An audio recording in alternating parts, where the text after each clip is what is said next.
Welcome back, Change fans.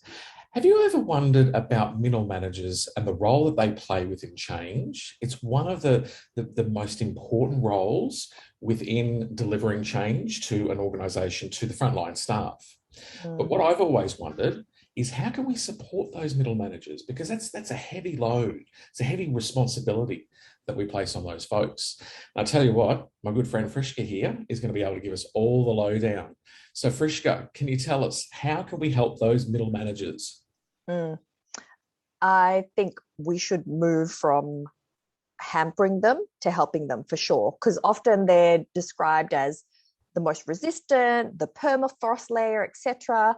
What we don't realize is we often rely on managers to turn these grand strategies of change into practical initiatives, but yet they're not given the tools, the training, the information that they need. So this is a big mistake because employees turn to their immediate supervisor to understand, hey, is this important? Should I make this a priority? How will this work? And these questions will only intensify as greater challenges come up.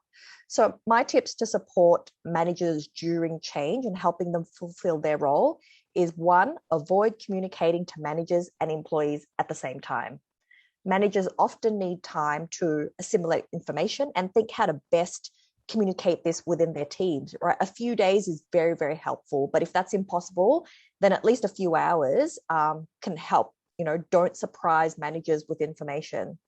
Number two would be help managers exercise their change muscles before the big change. So this means don't put extra communication responsibilities on them, like live, like do a scenario around, do some role playing before that, so they can practice important communication skills on initiatives that carry less risk.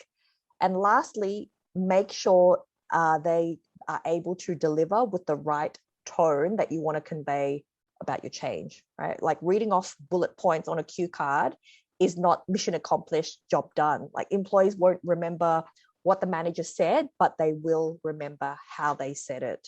So those are my top three tips to help middle managers step up to their roles during change. What about you, Matt? Any tips? I absolutely love everything that you said, 100% spot on, as always. I think the one thing that resonates really clearly for me and the experience that I've had with managers is don't surprise them. Mm, That dual communication, don't communicate at the same time to both the managers and the employees, because to your point, they need to be able to digest it. mm, But the other point as well is build up that change that muscle that you were talking about before. Give them some little scenarios, little experiential mm. opportunities to be able to present some messages. Be Yep. there in the background, watch them, coach them, provide the confidence for them to be able to continue on doing additional changes and additional messages. So yeah, no, absolutely brilliant as always. Thank you very much, Frischka. Well, there you have it, folks. Another Change Collective. Stay tuned as we'll bring you some more in the not too distant future.